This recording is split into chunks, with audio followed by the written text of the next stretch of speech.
All right, Barry, it's showtime. It's showtime, Phil. It's showtime, baby. It's showtime, baby. It's showtime, folks. Come on, Bubba, it's showtime. Showtime, bitch. Showtime. Hey, Ringo, showtime. Okay, Trey, showtime. Showtime, Trail. Showtime. Showtime. Showtime. Showtime. Don't say it. Please, don't say it. No, I have to say it, Mitch. Showtime. Ed Berliner, the fastest show in sports. Greetings, true believers. Welcome into the fastest show in sports. I am your ringleader, Ed Berliner, the gentleman to your right, to my left. That is Mike Wise. And of course, I only say that if you're watching us on YouTube, because if you're listening on the audio podcast, what I just said makes absolutely no difference whatsoever. Because it's not like a hockey game where you go on your screen, on your radio dial right now, they're moving from right to left. And by the way, Mike, congratulations. Wonderful job done on the Hawaiian shirt. Again, for those of you watching on the YouTube channel, I should point out that just before we started this show, Mike showed up in that resplendently beautiful Hawaiian shirt. I was in a very plain Hawaiian shirt today, and Mike then griefed me a little. It was okay. I like it. I appreciate it. He shamed me into it, so I went all out just for you, man, because I couldn't let you do the tropical and be all alone. But nicely done, man. Nicely done.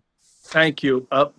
In homage or homage to my Hawaiian high school upbringing, this is Aloha Friday. It will always be Aloha Friday for us, Ed. I did that when I did the show Sports Pulse in Boston on the CN8 network, Comcast at that time. Yeah. They had never had anything like that before. Remember, this is Boston, and this goes back to like 03, 04 in that era. And they had a lot of shows. Nesson had their shows. New England Cable Network had shows. The local affiliates had shows. But these guys all did the button-down, Boston, you got to be perfect kind of stuff. I show up to do this show 5 nights a week, and I didn't wear a suit coat. I did the shirt and tie, but never a suit coat. I said, we got to be relaxed. And every Friday, it was Hawaiian Shirt Friday, and I caught grief from some of the sportscasters up in Boston, some of the veterans up there. I said, what the hell's wrong with you putting on a Hawaiian shirt? Don't you have any respect for yourself? I said, yes, as a matter of fact, I do. I have Hawaiian shirt respect. And they just didn't get it. Anytime a slovenly sports writer gives me fashion advice, I usually discard it. And because I was at one point a slovenly sports writer. Well, they had one guy up there whose name I won't mention in public, Steve Burton, who always wore the vest and then wore the perfect suit and did everything nice. And he came up to me one day and said, you know, if you're going to be a part of the Boston sports scene, you really need to be part of the Boston sports scene. I said, Steve, yeah. I am. This is who we are. Never got along with, I think, 9 out of 10 of the sportscasters in Boston because I was a guy from the outside and I wasn't born there, wasn't raised there, hadn't been there for 20, 30 years plus. So I was always sort of the outsider. I loved it, man. We had great shows. We had great times. Yeah, but here's my thing.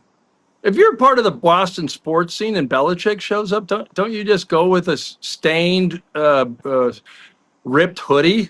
Well, I mean, that's what I would start my sports cast with. To be honest, though, when I was there, and this is the early aughts, Bill had not he had not yet become slovenly. Yeah. He would wear the Patriot shirt or wear the golf shirt or whatever it was. Didn't quite adopt that look until maybe like the mid-aughts, something later in there. So, I mean, I think I went to maybe a dozen Bill Belichick press conferences. And after a while, I looked at our executive producer and I said, I'm not going anymore. What do you mean? It's Bill Belichick. I said, he doesn't say anything. It's the same crap every single time he's out, and he hates the media, and he doesn't want to talk to us, and he gives us all this nonsense. Why do we bother covering it? It's a waste of our time. He get me. There was a clip once a year. Some guy that he either liked or he would try to break the ice with these ridiculous questions, and Belichick would almost entertain him, and it was funny because that was the only thing, and of course they didn't have anything to do with football, That was the only time I ever laughed when Belichick would be up there because, yeah, he'd give you absolutely nothing. But anyway, what's And going part on? of that was, by the way, before we move on, I don't know if I told this story or not, but real quick, another one of the reasons why I got ostracized by a lot of the Boston guys is because I did one-on-ones with everybody when we used to go out and be at a press conference. I'd pull them aside afterwards, and I'd do like 7, 8 minutes, whatever, or whatever I could handle, and I used to play that subject, that tape back as live on the show. I was just a completely unedited. And in deference to Belichick, who was the guy who never gave you a fun answer, when Terry Francona was hired as manager of the Red Sox, I was there at Fenway Park the day they had their press conference. I pulled him aside. I said, can I pull him aside for a one-on-one? They did. And I had cards made up.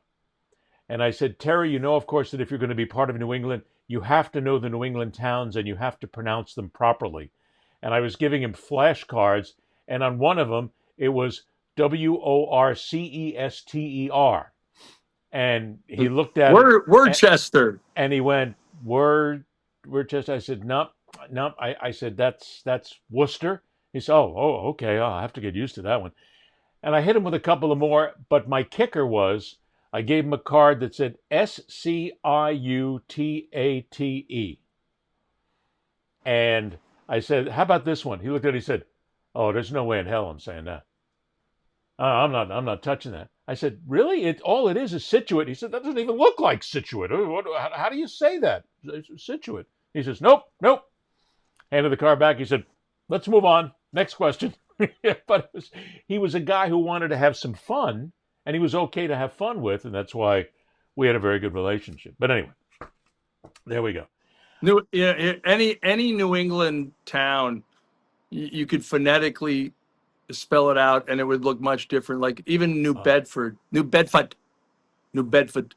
Well, yeah, it's you have to make sure to pronounce it properly, and I learned. Believe me, I asked before I went on the air with a lot of these towns, especially Situate. I made sure that I got that one right. So anyway, yeah, we begin then with. I need to point out that every now and then I am quietly taken to task by the people I have on the show and my friends.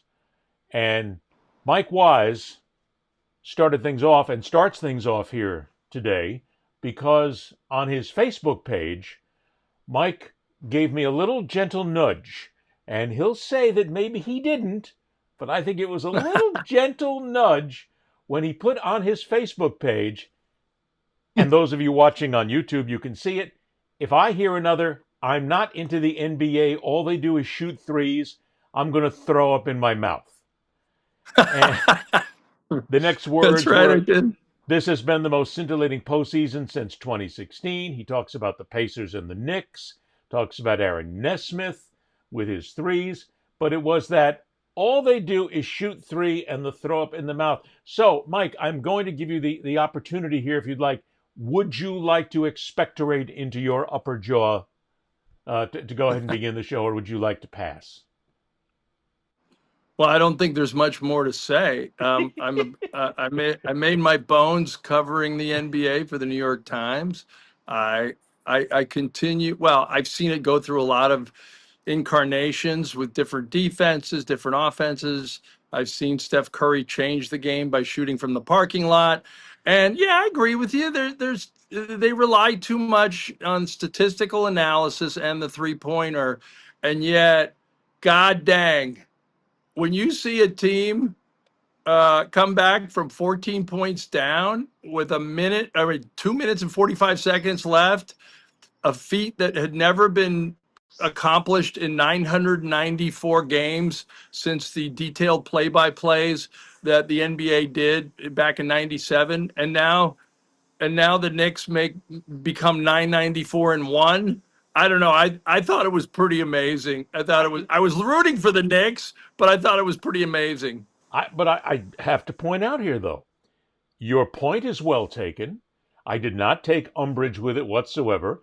I read it in the spirit with which it was posted, and I will tell you that I've actually spent some time watching the NBA, which is really odd for me. I have to do it in my office because the lady Shannon is not a basketball fan at all. So I have to come in and watch. And I will tell you, I have been, and especially in that game one between the Pacers and the Knicks, I was impressed with what I saw on a lot of the interior play. I honestly was. Sure, they had the three-pointers there, but a lot of it harkened back to the basketball that I knew and that I really enjoyed, which was a lot of the physical play. So, it's one of those great arguments, Mike. I mean, I get the whole thing about threes. It's an exciting play. You're down by one, you're down by two, pop, you bang one from the outside, and everybody wakes up and the crowd goes nuts or the crowd goes angry, whatever it is. But to me, it just seemed like it was being too much relied upon at a time. And now it goes to the WNBA, which we'll get into in a couple of minutes here. But I was actually into it. I was into the game and enjoyed it. And I'm never going to take away what the Pacers did. I mean, my goodness. I mean, that was an amazing run that they put together. And I got to tell you, if I'm the New York Knicks right now, I'm scared spitless because the Pacers just seem to be one of those teams of destiny this year, which I have no problem with because I'm not a Knicks fan. Yeah, I have too many people in my life that are Knicks fans, and I kind of root for them, having covered them years ago. But I would have I would not lose any sleep if the Pacers win because, gosh, there's a changing of the guard going on in a lot of ways. LeBron James was knocked out in the first round. Stephen Curry was knocked out in the second round. Giannis and Damian Lillard, all these players. Kevin Durant didn't even make the playoffs, or if he did, no, it was a play-in game. Like all these stars of yore have been kind of like they've almost passed the torch to the Tyrese Halliburtons and the Jalen Brunsons, and in the West, Shea Gilgeous-Alexander and Anthony Edwards in Minnesota. Like there's just a new a new jack player coming into the NBA now that's fun to watch and can do some amazing things. And so I think it's sort of the coronation, or if not coronation, at least a confirmation that these guys have arrived and they're going to be around for a long time. And, and the league will be in good shape if they stop shooting threes. But on that side then, is it not fair to say that it's really a good thing for LeBron James to be out? People are talking in the season, we need LeBron James in the finals. We need him in the playoffs because he is LeBron James. He is one of the greatest of all time. I think the best thing that could have happened to the NBA this season is exactly what you said. No LeBron James. Some of these older stars are out, gone. We are sitting here talking about guys like Halliburton and so many others whom you never hear on a national stage whatsoever. This could be indeed the changing of the guard and also a new era for the NBA here for some of these younger players. And maybe some of these younger players will be more physical now. So we could be looking at a time, and your side on this, I'm glad LeBron James isn't there. We don't need him. The NBA really is at a point right now, Mike, where they don't need LeBron James. If LeBron James retired tomorrow, the game will be just as good. The ratings will be just as good. Nobody will be that upset because, frankly, they're tired of his bullshit sometimes, and they're also tired of his flailing about when it comes to hard fouls and what a lot of people see as his whining. That's my take on LeBron. I look, make no doubt about it. Make no mistake. If the Lakers were playing right now in the Western Conference Finals with Luka Doncic and LeBron James and the whole glitterati of Laker Nation, the ratings would be off the chart. It would be one of the biggest stories in sports because he's 41 years old.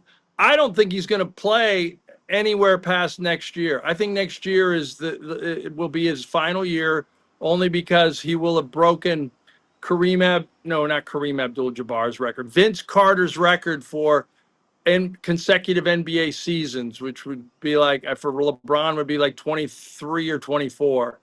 And I think it'll be also his, depending on whether the Lakers retool or not, it might be his last go round at even contending for a title.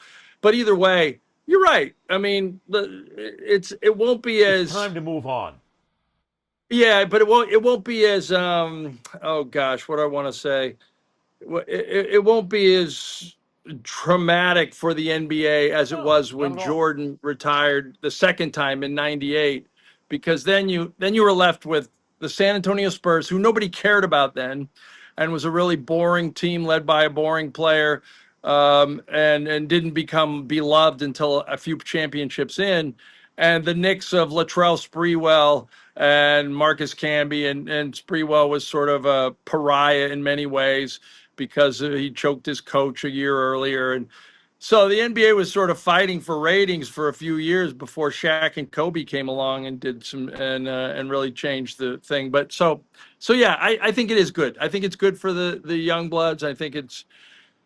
But I'm worried. Yeah, I'm worried like anybody. I don't know if the Knicks can recover. It has a bit of 1995 when Reggie Miller scored, I don't know, 8 points in 9 seconds or something, and they stole Game 1 at the Garden. And sure enough, the Knicks lost in Game 7, and it's almost like when you snatch defeat from the jaws of victory, the way the Knicks did in that game, that's when you almost have to win 5 games to win the series, because you've already unofficially won 1 and lost it. And so I don't know. I will say this. I'm not going to make any bold predictions, but I will say this. I think Weiss is going to get on the prediction train here. He's heading for the gambling run right now. So I was in 94. I had been hired by the New York Times, but while I was interviewing, it was the best time to be in New York, because the Rangers were in the Stanley Cup the week I was interviewing at the New York Times. The Knicks were in the NBA Finals, and then I covered the '97 team that should have gone to the NBA, or should at least played the Bulls in the Eastern Conference Finals, until they got thrown out because they left the bench against the Heat and blew that series. And then '99, when they went to the finals, I think this team is mentally tougher than any of those Ewing-led teams. I believe this team is mentally tougher, and it's Jalen Brunson. He just has a will of somebody. He wills that team in many ways. And I think if there's ever a team that could overcome that collapse and win a series like this, it would be the Knicks. It would be this Knicks team, not another Knicks team. But I just do want to point out, and I want to go back to something you said a couple of minutes ago, where you talked about Reggie Miller. Are these Knicks then mentally tough enough to get past? And if you're watching us on the YouTube channel right now, you are seeing the back page of the New York Post with perfect symmetry of Reggie Miller doing the choke sign years ago and Tyrese Halliburton doing the choke hold and the choke sign right now. I mean, this is... It's beautiful in New York, first of all, because this is the kind of stuff that you absolutely anticipate from the Post and the News, especially the Post. But I got to tell you, if I'm the Knicks, I'm being bombarded by these pictures constantly here for the last couple of days with Halliburton. It was brilliant. It was perfect. Halliburton couldn't have done it any better. And he's right, Mike. The Knicks choked. Yeah. And I don't know if this is a team that is mentally tough enough to get past the fact that they choked. I'm just not sure they have it. I don't see where. You might be right, but I'm going to say I'm going to say they do recover, and I'm going to say they started by, well, if people listen to this after Game 2 tonight, fine. But I think the Knicks win that series, and then I think they take one game. I think they take one game in Indiana. If they lose tonight, you're right, it's over. But I don't. By the way, Tyrese Halliburton, and he was fun to watch. I even like him better. Like Reggie Miller was just a stone cold killer. He could be glib, he could be gregarious, but down deep, he didn't just want to beat you. He wanted to disembowel you. Tyrese Halliburton's just a fun basketball player, and he almost even when they said, "Hey, we saw you give him the choke sign," he goes, "Yeah, I thought that was a 3, and I won the game, and if I'd known it was going to bounce in, my foot was on the line, I would have waited till after the game we won." But at any rate, he just has a self-awareness and something about him that I don't know. I really his competitiveness. It's amazing that the Sacramento Kings could have had him and they traded him, and he was drafted by someone else. Like the idea that you would give up this guy in any way, shape, or form when you see him perform now is just it reminds you of how the draft and these GMs, God bless them, are just grasping like we all are to figure out whether a player is going to be good or not. I mean, you think 6 players, were drafted before Stephen Curry. 2 players were drafted before Michael Jordan. That's the point of the NBA right now. I do believe that we're in a changing phase right now of the sport where you're right. Everybody is desperate to try and find the right mix, if you will, to get in the playoffs and to be there right now. It is more than ever before in the NBA. We got to win right now, just like it is in the National Hockey League, just like it is in baseball. I mean, what do we got? 4 or 5 managers already fired in baseball this season?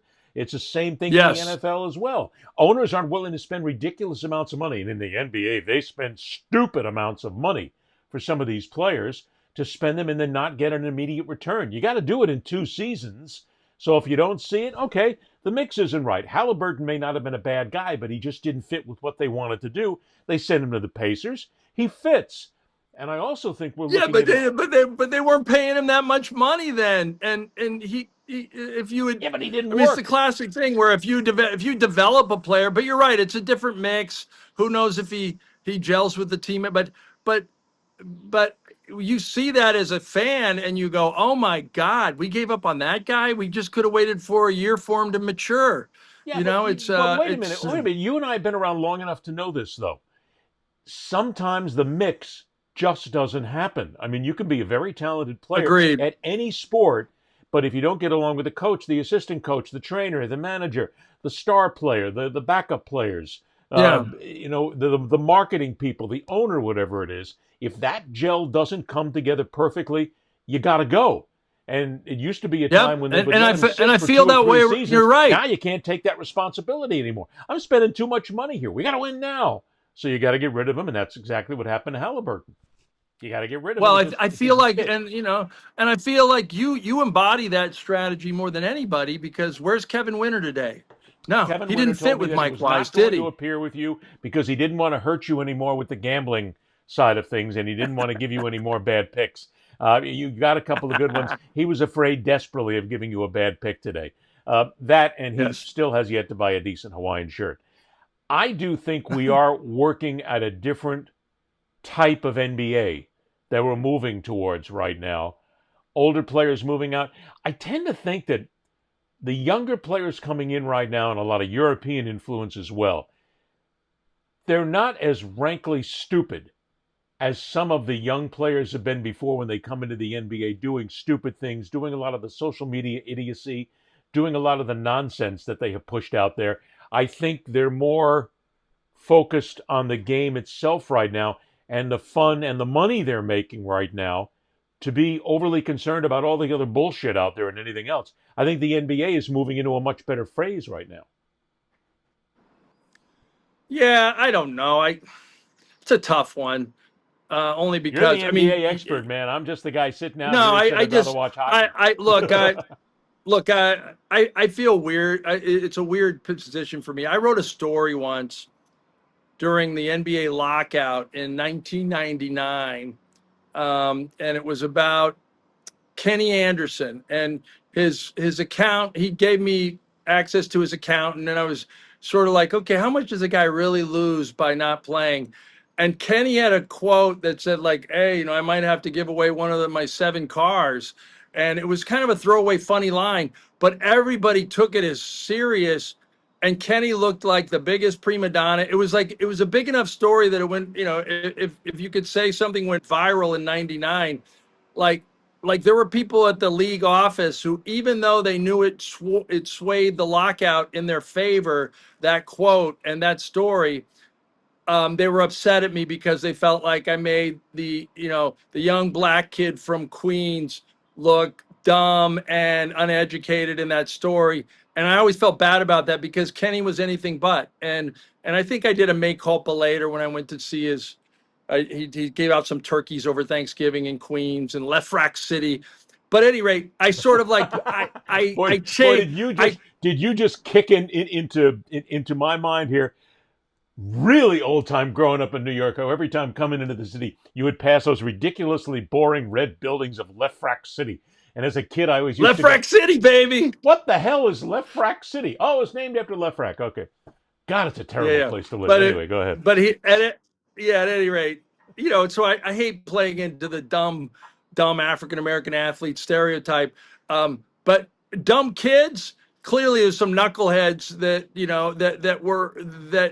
have realized either through their agent or otherwise that it's not good to post stupid stuff on social media, and everybody's so, but the flip side of that is everybody's so overmanaged now by their team that it's unless you create your own access and develop a relationship with these guys, it's almost impossible to actually find out who they are. And so Well, at from any a rate, media standpoint, we've basically been boxed out anymore because even the players now and the organizations realize that letting some of these knuckleheads, as you called them, in a perfect phrase for it as well, talk to the press is a losing proposition in so many ways. yeah.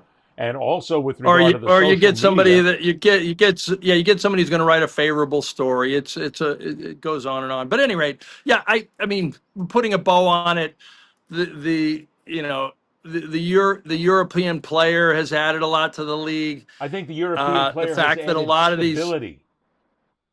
stability, league. but also a lot. Also, if you went down the rosters, I mean, there might be at least half the league or more has a former player's kid on the roster now.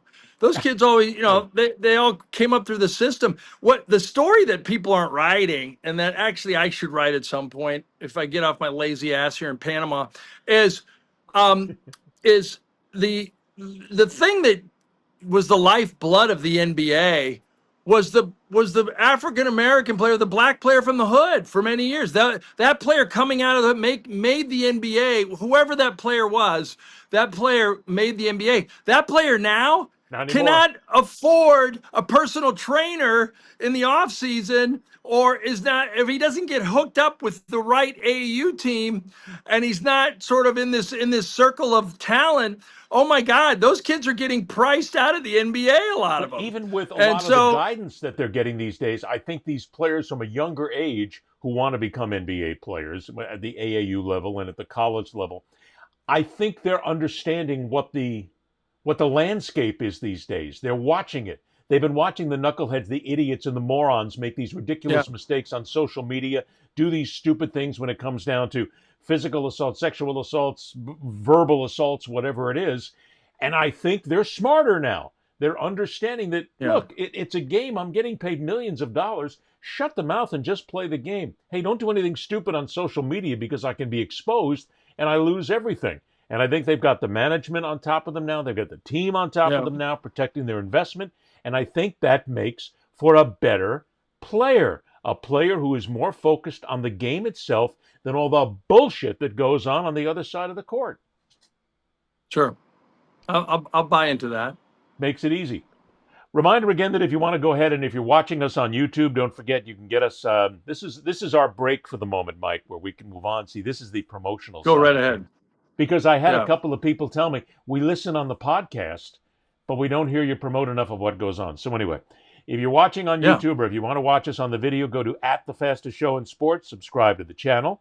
If you want to catch us on social media, you can go to Mike's page. You can go to Kevin's page. You can also go to TikTok and X on @BerlinerSpeaks. And if you do want to listen to the audio podcast, the whole versions are there. It's on all the major streams. You can get us our bases at Podbean, and you can get us there by just looking out and searching out The Fastest Show in Sports. It's a big microphone logo. You can't miss it. So make sure you go to all these places, download, subscribe, and do all the good things that make it. And, by the way, we just remind everybody, don't forget, ladies and gentlemen, we here at The Fastest Show in Sports highly recommend Polar. That's right, Polar Seltzer, who's not yet a sponsor, but we're sucking around big time to make sure that we can go ahead and get to them and say that we'll even put Polar in Mike Weiss's hands in Panama.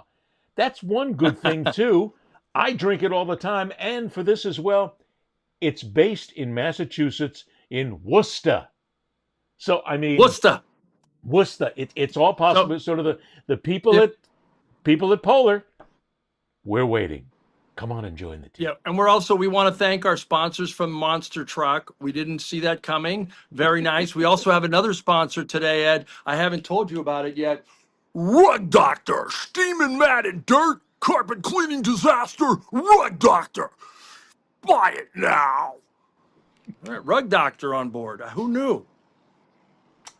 Mike, we've got to get you in with Rug Doctor right now because you need to be doing their spots. Yeah. Okay, thanks. You need to be doing it all the time. Now. Real quick, funny story. I'm in New York living in my little fourth floor walk up, or actually did have an elevator right across from Brownstone, 74th and Columbus, but between Columbus and the park. We're talking like from 94 to 2004. They called it the Tomb of the Unknown Bachelor. I was just amazing.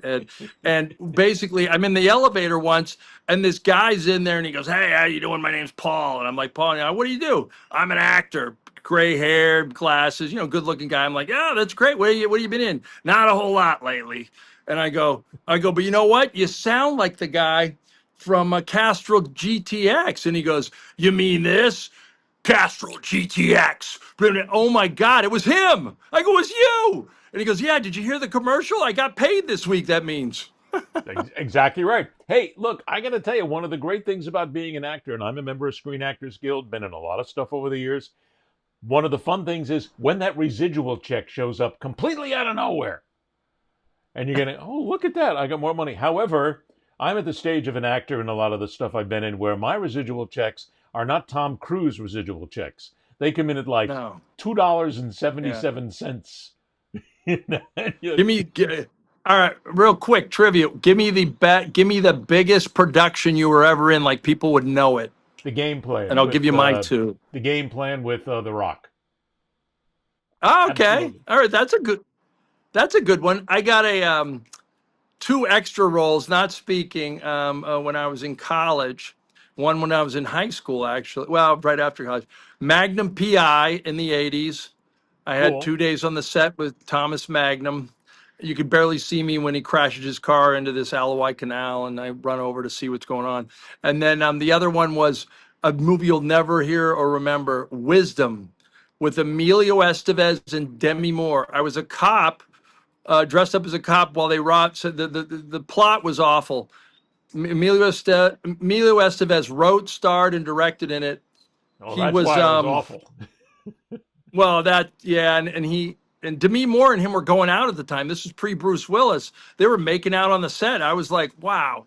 But at any rate, this Wisdom movie was about farmers who were losing their farms, and so this guy and his girlfriend went across and became Bonnie and Clyde, and they were burning mortgages at the banks. That's why they robbed banks. They burned the mortgages, and of course, then it was all paper. It would not have any resonance today because everything is cataloged digitally.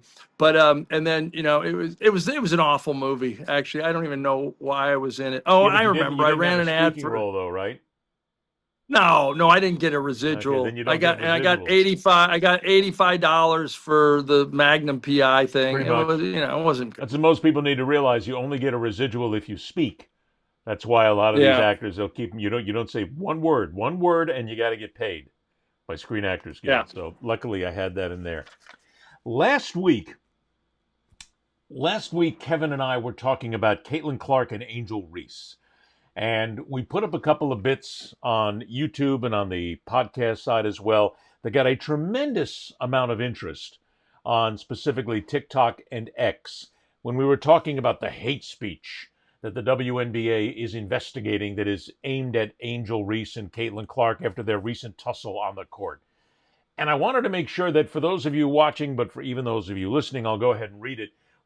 We got several really good comments on this from TikTok that I found interesting when we were trying to talk about it. One was where a gentleman named Pat Johnson who said, Caitlin Clark's a better player than Angel. That's not an opinion. That's a fact. Compare their stats, and here's your answer. I'm going to do that in a minute, okay? Another one, Slim Jenkins 73. Opinions vary and are not fact.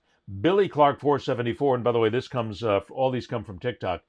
Yes, and the refs are not calling plays correct. The refs are against Caitlin Clark. Stop the bullshit, will you please, Billy? Come on. They're not out there against Caitlin Clark. It's not like the officials are moving things like that. Jiff commented, have you looked at all the black people that are against Angel Reese and what she's doing? This is a bad take. Machete Phil came up with the best response. Bird and Magic were both exceptional players. Angel Reese has the coordination of a baby giraffe. I don't know. I don't know. I don't. Wait a minute, but just for comedy value, that's good. And I know. Pat Johnson 1840. I know. There are several black content creators on TikTok that support Caitlin Clark 100%. Everybody is not divided by race. Those of us with common sense can clearly see that CC is the better basketball player, period. Now, Mike, to that point, just this morning I went and did a couple of some real quick research, okay? They're right in a lot of ways here. And in many ways, this whole Caitlin Clark versus Angel Reese thing is complete and utter nonsense. And it's basically being kept alive by Angel Reese and her supporters. Here's the reason. Go to scoring. Caitlin Clark this morning is 10th in the league in scoring with 19.3. Angel Reese is 58th in the WNBA, averaging 7 points a game. In rebounds, that's where Angel Reese is better. She's first in rebounds in the WNBA with 14.5 rebounds per game. Caitlin, who basically a lot of her game is on the outside, she's 19th at 6.3, so she's top 20. Assists, Caitlin blows her away. Clark is first in the league in assists with 9 per game, and Angel Reese is 68th in the WNBA with 1 average assist per game. There is no doubt about it. Caitlin Clark is the better player, without question. I mean, that's not a. I never felt that was an argument. I don't think it is. I think that some people root for players. I think it's less about Caitlin Clark and Angel Reese than how ugly we are in society now. I don't. Fair. Caitlin Clark's the better player. She's an all-around player. She can shoot from the parking lot. Angel Reese is a great rebounder. She might be one of the greatest rebounders in WNBA history. It doesn't make her any less because she's not Caitlin Clark, the scorer. Well, my thing is, it's like, a player did, pushes another player, which Angel Reese did to get position. Caitlin Clark gives her a hard foul, which was correctly called as a flagrant one. That's basketball. That's basketball 101. You defend your teammate. Like, what does this have to do about race? Everybody, but here's what it has to do about race. Is you got a whole segment of society that loves Caitlin Clark because she's white, because she's straight, because she's from Iowa, she's an apple cheek girl. There's just a lot of racists in our country. There's a whole lot of people who love Angel Reese because she's talkative. She doesn't skirt controversy. She's out there in everybody's face. She's a social media influencer. And in a world in which black people are told to tamp down, that's big with a lot of black people. A lot of black people root for Angel Reese for those very reasons. I root for good basketball. I'm not saying I'm colorblind. I root for good basketball. What bothers me is, and Etan Thomas, former power forward, he's a real social activist guy. I've liked him and respected him for years, almost more for his thought processes and his sort of career after basketball as a guy who speaks about the right things. But for me, he's just gone into a world of clickbait recently where he had a superimpose, and he does it, whoever does it for him or he does it well, but he's got a picture of all these white racists, black and white photo, and Angel Reese is in the front of him. And basically, it's a superimposed photo of Elizabeth Eckford, the black girl who was trying to integrate a high school in Arkansas in 1957, and all these white racists are calling her the N-bomb behind her. And it's like, sort of like, and I said, like, I get it. Angel Reese does not deserve any of this racist hate. That is above and beyond, and the WNBA should go after that. Anybody who's ugly in a lot of ways, and what you're saying here, Mike, is true. A lot of the hate is the media and certain people who have a voice and certain people who throw this bullshit up on social media are the ones who drive this. Well, exact. That part of it bothered me, and I even wrote on there. I said, look. And I got shouted down, like, I can't imagine how many responses, like, you don't get it. You think you're a social justice warrior. You're not. But I don't know in what world, why you almost Elizabeth Eckford is like in her 80s now. That was a traumatic moment in her life. That was a part of the civil rights movement in America. When you're superimposing photos of racists from that day onto Angel Reese, it's not a good analogy. You're It's not a driving the great racial analogy. discussion points. You're driving racism. You're pulling up. Right. It's just like what I happens don't in our agree with country right that. now And in a if you lot want of to jump ways. on that bandwagon and say that racist hate is racist hate, good. But don't take someone who's got a WNBA salary and who is unafraid to get, on social media or anywhere and say, up your ass. I don't care what you think of me. This is who I am. Which Angel Reese, God bless her, that's who she is. Well, no, that's Don't who she compare is. that to some innocent young high school girl who feared for her life in Arkansas in 1957. I don't like that. I think that's baiting, and I think it's bad. It I think it's is. wrong. And you know what? And worst thing is, it devalues and minimizes real racism, which is happening to Angel Reese, but not at that level. There is no doubt that Angel Reese is a talented player. She is also arrogant, without question. She is also self important in so many ways. She has an ego. She has all of these things that everybody has in life. I mean, who is trying to make Right. So yeah. So it's any sort of movement in the Caitlin media. Clark. I Guess mean, what? look, I'm an egotistical son of a bitch myself for all the years that I've been. I'm the same way. You get in front of the camera, it's like that. And I've been arrogant. I've been called arrogant too. Okay, so have you. But it's still the point. It's okay to be all that if that's what you want your reputation to be. But stop trying to throw race into this. People see it because they see, as you said, the white girl versus the black girl, so it's got to be about race. Bullshit! It's not. Right. Well, what did she? Angel Reese had a quote. I can't remember what it was that sort of fed into it. But here's the thing, look, sports hate is healthy. Sports hate is good. If you're a Red Sox fan, you hate the Yankees. If you're the Red Sox fan, you hate the Yankees. If you're, I guess now if you're a Caitlin Clark fan, you hate Angel, vice versa. If it's basketball, that's fine. If it's personality, you don't like. Look, I think what we're not talking about is how great this is for the game. If this were just about basketball, if this stuff is ratings gold, the next time they play, people are going to watch in droves because of this. And the WNBA should embrace that part of it. They shouldn't embrace. I mean, they should go after the racism. They should, But not liking a person because they play for the other team, irrespective of what they look like or their background or their race, like that's part of sports.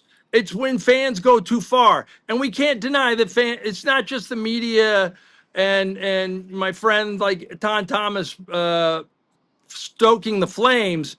It's ugly, real bad fans that hide behind their anonymous screen names in somebody's basement and just Mike, don't. We've had this. So this is a growing problem in America right now, and certainly around the world, because not just in sports, but in our politics, in everyday conversation, there are people on social media, these knuckleheads, these morons, these mentally addled idiots who are consistently driving things to the point of anger, hate, spit, violence, vile words, and people are buying it.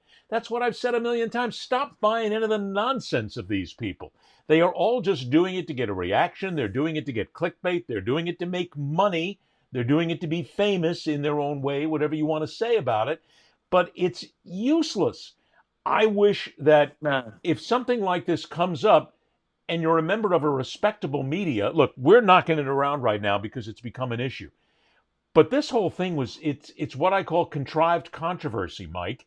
There is no controversy here. Angel Reese is not as good a basketball player as Caitlin Clark in many, many, many ways. Clark is undoubtedly the superior player, but it has nothing to do with black and white. But I guess my thing where I'd argue about it is we're conflating two things. Caitlin Clark is a better basketball player than Angel Reese, and in the basketball sense, that's that. Nobody's gonna. If anybody argues that other than Angel Reese's mom, they're wrong. But the side stuff. If someone is getting death threats, whether it's Caitlin Clark or Angel Reese, that shit has to stop. We have gone so far in the uncivil world that, like, I can't. I can't even. I mean, I'm obviously passionate about this, but I'm more passionate about the fact that how, like you said, how meaningless this is. And if you really, if you really want, and Stephen A, I would tell him this too. It's his livelihood. I get it. Jerking people's change for sports. That's what you do. You make 20 million a year. God bless you. Stephen But A. in Smith the is in a the bait larger artist. BAIT. right, but That's in the all larger he is. right, He's nothing more than that. He's not intellectually right. smart about a number of different things. He thinks he can be president of the United States, all I'm because he manages to get people to drop in on the clickbait on his bullshit. I'm gonna bring him. I'm gonna bring him on this program so you can argue No, with you're him not. because I love Stephen A. I stand Stephen A. Okay. No, I like the guy. I don't stand for everything he stands. But here's the deal. Throw that out there. The fact that sports writers and people in my industry for the last 35 years, like the fact that we're have to cover games now and issues, and other than like Jerry Sandusky and child sexual abuse, maybe PEDs is for the cheating angles, the things that are corrupt and wrong about sports and violence in the stands and the racism. Like I don't know how you have to really convince yourself as a sports writer that some of this stuff matters, because guess what? If you look at society, the gym is burning down around us right now. We're watching games. The freaking society is burning. You want to save your energy for something important? Go after somebody that's having a freaking meme going dinner. The point of the matter is what you just hit on, and it's what's important, what's not clickbait, what's not bullshit, which is one of my favorite words. Thank you, George Carlin, very much for giving us an open road, if you will, to using that word in just about every form of conversation. But if you want to look at things that are happening right now that are real issues, talk about the college football playoff system, how they're changing the seating and making the rich even richer. The wealthier are getting wealthier, and the poor schools, Yeah. or no, I use the word poor schools, but the lesser schools are not going to make as much money. If you want to talk about something that's fun to talk about how Brad Marchand is now the owner of the Toronto Maple Leafs from now till the end of time with what he and the Florida Panthers did in their game. But on this nonsense, Mike, I really believe that you've hit it, because it is just black and white, and there's people out there saying that it's only because it's black and white that we talk about the two. I get news for you. We talk about Caitlin Clark because she's one hell of a basketball player. Even I enjoy watching her, and I'm not a basketball fan because I watch how she plays the game, and she handles herself with grace and aplomb and doesn't buy in any of the nonsense whatsoever. Angel's different. Angel Reese wants to be a great basketball player. She wants to play the game, but she's not willing to handle the physical nature of this thing. And that just goes down to the way she reacted when Caitlin Clark hit her with a hard foul. It's a physical game, for crying out loud. Play it. You're going to get hit. You're going to get knocked down. You don't have to get up every time and threaten to say somebody, F you, what are you effing doing? You don't have to do that. Play the game and show me how good you are on the court instead of adding all this bilious bullshit to it on the side. Yeah. Yeah. That's Caitlin my Clark 27 cents. Caitlin Clark is important in the scheme of things because no player of that gender has ever been able to shoot from the parking lot with remarkable accuracy like she has. And the fact that she knows the game. The day after, last night, she didn't hit a single three. Yeah, right. Yeah, but they're both competitors. I don't know. I wasn't even bothered by Angel Reese's like response. Whatever. If you're gonna be tee her up, like whatever, you get hard. You get if you want to go after someone because you got a fouled hard. Whatever. I don't care. It's part of basketball. The Pistons and Celtics used to do it. Bill Laimbeer was one of the, if you read the letters, the emails that Bill Laimbeer, well, he didn't get emails, but he got personal fan letters. He got a lot of if you letters. read that stuff, I wrote, one of my favorite columns of all time, you'll never remember the guy. His name was Joe Hamlin. He worked at Sacramento Bee. He was covering the NBA Finals one year. And I guess Laimbeer was on a rehab tour where he was trying to show his soft side, and he talked about his kids and like how he played with his kid, and Joe Hamlin's lead was, my God, he reproduces. There's ways to take Look, shots every now and then, sports but sports hate has been happening forever. if you were to It's say when that today, it's if when you it look, carries over. It's when it carries over into people, showing up in paddy wagons and beating the shit out of somebody in a parking lot based on the fact that you're wearing someone else's different team colors. That's where that's where I get off the wagon and say, all right, enough already. well, If the but games are that it's the old serious, story too. It's go like if away. you and I come out here and we talk about anything, and let's say we're talking about pick somebody, pick any controversial player in sports these days. Pick one. I'll leave it to you. Bryson DeChambeau, I don't know, just Okay. because he's at the Live Tour, whatever. If you came out and said Bryson DeChambeau should never procreate because we don't need this man's nonsense in the rest of our life, and we certainly don't need more people Yeah. like him populating the planet. If you said that 20 years ago, people would say, oh, come on, that's just a joke. It's stupid, ridiculous. Let it go. You say it now, and the person who says it is automatically branded a member of the hate speech club. And how dare you question his children? And how dare you look at his procreation factor in any of this? Because it's just not relevant. Yeah. It's just the joke is all it is at that point. But you can't even joke anymore. Or it's clickbait. If you make is enough clickbait. money, you don't get can't. If you make enough money or haven't actually sexually assaulted or murdered anybody, chances are you're going to still be on the air. I mean, look at Joe Rogan. Once that N bomb tape came out, I was like, oh my God, he's done.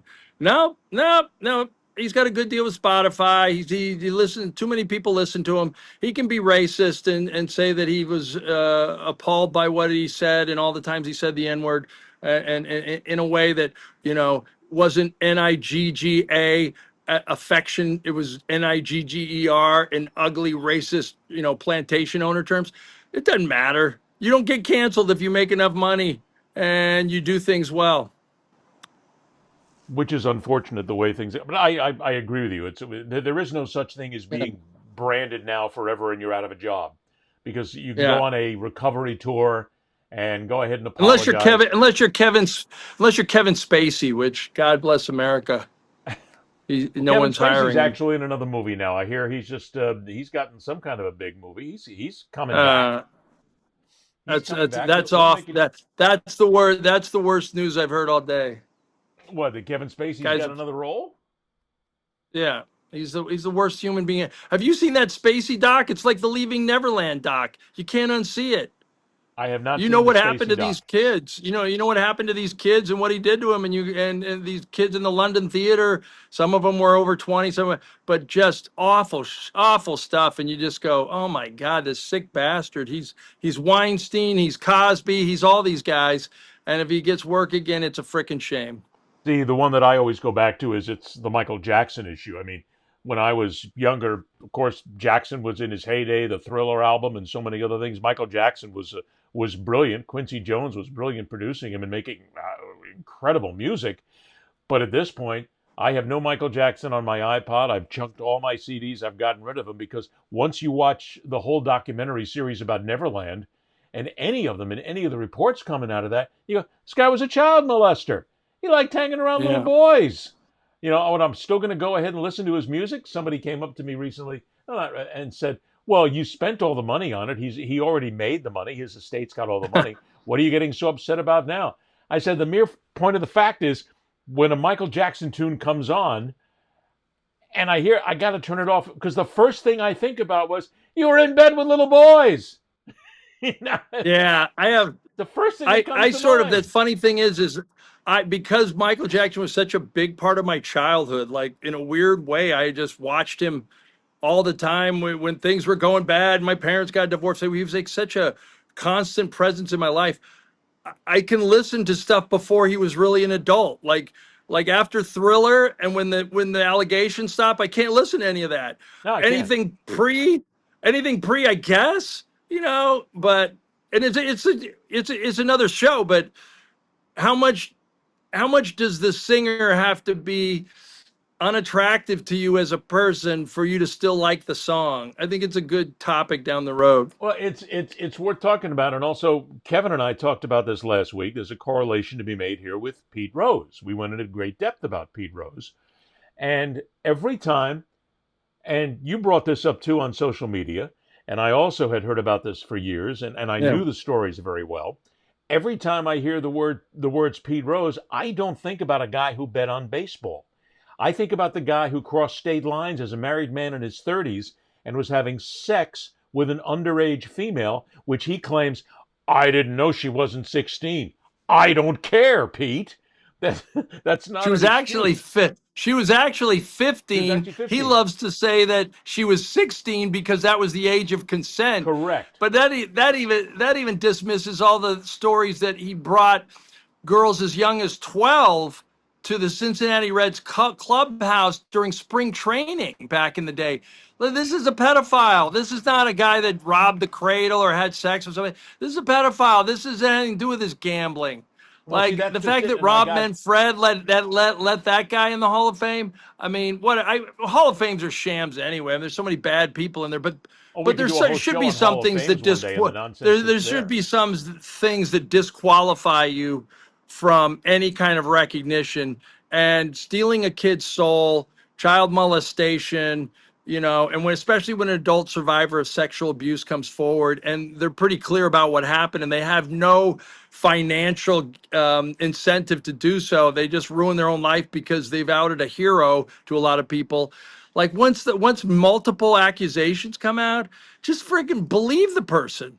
Believe him. Like, but yeah, he was not just a bad human being in the gambling sense, and he was a he was a criminal pedophile, Well, see, and he that's the didn't get word that caught people are afraid to probably use. because of who he was and because of when it happened. People are afraid to use the word pedophile in relation to people like Michael Jackson and Pete Rose because they're heroes, they were stars, Yeah. they've had great moments. We worship them. Pete worshiped in Cincinnati and around the world of baseball for people who still want to give him a break. People who love Michael Jackson because of his music and how wonderful it is and how wonderful it made us feel. But the word is pedophile that you have to use. And even in this whole discussion, someone I know came back at me and heard that comment that we made that Kevin and I talked about with regard to Pete and came back and said, whoa, wait a minute, what are you all upset about? Look, my grandfather back in the day, they had sex with women who were girls who were 12, 13, 14, 15, and that's just what was done back then, where they had that kind of sex. So are you going to call my grandfather now a disgusting pedophile like you call Pete Rose? I got back to her and I said, yes, I am, as a matter of fact. I'm going to call him a pedophile All right. because he was So hanging around with kids, with little girls, and they were diddling each other, and that was his choice to make. He was a grown man. But it's like, and yeah, so then she came back and the whole it's conversation almost stopped. it's almost like giving people carte blanche to be racist back then. Oh, everybody was a racist back then. They said these things like, okay, didn't make it right. I'll confide in you and the people on this show. I found out my dad, my mom had me when she was 16. No, I'm sorry. My mom had me when she was 17. She married my dad when she was 16 in Germany. I found out when they met, she was a 15-year-old German barkeep. He was a 24-year-old U.S. serviceman. That's not robbing the cradle. That's pedophilia. If my dad were alive today, I'd tell him that. But It's not just different pedophilia in many era, countries, depending on what the different laws are. era, That's rape. and people got pregnant earlier, and people got in relationships earlier. Still doesn't make it right. No, that's exactly it. What I'm saying is, it's not just pedophilia, it's rape in many countries. Now, there are people who are going to go, well, in Germany, Statutory it rape, wasn't yeah. considered rape at that point. In Germany, it was all part of life where older men got together with younger girls and they started families early and everybody looked at it. And as a Yeah. matter of fact, you'll get people who will walk to you and say there are religions who, over the centuries, have set up older men with younger women because that's part of their tradition. It still Well, doesn't make it well, right. yeah. Well, what's Louis Farrakhan, Minister Farrakhan's line? Half your age plus 7. Yeah, Oh, that's I great never heard that. when you're 80. That's great when you're 80. How about when you're 25? You know? No, I'm 19. Yeah, No, whatever. I actually, mean, no. How about when you're 22? I still think it's a ridiculous statement to make, and that just goes to show that's doing nothing more than making it okay for you to basically Yeah. break a simple law of nature, if you will, a simple law of society, if you will. But Yeah. that's a conversation that's going to go on for some time, because I use the word pedophile. When I discuss it with some people, I'll use the word pedophile with Michael Jackson, and invariably somebody will come back and say, "Oh, come on. Will you come on? Michael just it just happened once or twice. It wasn't a big deal." Yeah, he slept in the bed with boys under the age of 14, but it's not a big deal. Well, Excuse me? yeah. Hit me Yeah, again? there's always a parental thing too. Like, the parents let him. Like, yeah, you're right. That was unparental. There was one parent from Australia who, once he realized what had happened to his son, killed himself. But yeah, to this day, if they ask me if Michael Jackson were alive today, and whatever, he was 40, and he asked me, "Can I have your son over to the Leaving Neverland?" And I'm going, "You mean to your ranch?" Yeah, sure, but I get to come. And I get to sleep. He doesn't sleep in your bed. He sleeps in a separate room. And you're talking about another issue. I mean, that's here, if I don't. That's if I don't know. That's if I don't know any allegations. That's That's if I don't know. 14, 15-year-old child and say, "Oh, yeah, you could. That's Michael Jackson. Everything will be fine. Don't worry about it. Oh, don't worry about it. It's Pete Rose. He'll be fine. It's not a big deal. It's okay." Ridiculous. Guess what? Guess what? Guess what? Pete Rose, Michael Jackson, they're dead.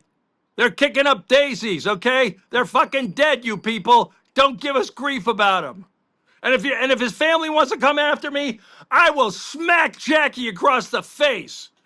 Them damn enablers just living off his money. Oh no, he didn't touch anybody. I'm gonna defend him because we still get money from the Michael Jackson escape. State, shut up, Victoria. Shut up, Janet. Shut up. You too, whatever, Pete Rose Jr. I'm going to leave it. I'm going to leave it there, because you've just said everything, and you've said it perfectly for a point on it. I can't go any further than that. I agree. Reminder once again, if you want to listen to us on podcast, and if you are listening to us, all the major platforms, we host on Podbean, so you can go right there and pick it up and listen to it and download it. Just look for The Fastest Show in Sports on podcast. YouTube, at The Fastest Show in Sports. Please subscribe to the channel. Send it to 10 million of your favorite friends so that we can get Monster Truck and Polar in here and make sure that they're going to help everybody stay alive and make a whole lot of money, and we'll be happy. If you want to email fastestshowinsports@gmail.com. And also, if you want, you can see Mike's social media there. He's on Instagram, X, and Facebook. I'm on Instagram, X, Facebook, and TikTok, and also on Substack. Why aren't you writing on Substack? You should. I will. I will. I will. Okay. Well, I'm just making sure we got a good word I out. need to make my. What's the title of the new book coming out, real quick? Is there a title on it yet?